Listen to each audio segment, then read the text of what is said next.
Yun no, mapagpalang araw po. Alam niyo po ba kung anong simbahan ito? Ito ang St. Peter of Alcantara Parish Church ng Paque, Laguna. Nagsimula ito bilang isang kapilya na nasasakupan ng Paete at nahiwalay lamang noong 1676. Si Padre Francisco Barajas na isang pari mula Santa Ana de Sapa Church ng Manila ang una naging kura paroko nito. Unang simbahan nito ay yari lamang sa kawayan na voluntaryong ginawa ng mga mamamayan nito. Ang unang batong simbahan ay nagawa noong 1732 ngunit nasunog noong 1739. Ito ay ginawa muli at natapos noong 1767 at nagdagdag ng tower noong 1777.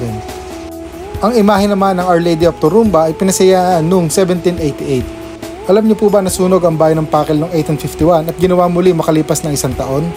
Nasira muli ito noong 1881 at nabuo muli noong 1883. Ang simbahan nito ay muli ulit nasira noong 1937 dahil sa lindol at noong taong 1980 to 1984 ito ay pinaganda at pinaayos sa kasalukuyang tinatatayuan na nito.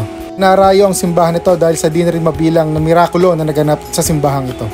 Merong isang bukal at sapa na matatagpuan malapit sa simbahan. Ito ay iniinom at pinaliliguan ng mga debotong dumarayo sa nasabing simbahan na ito.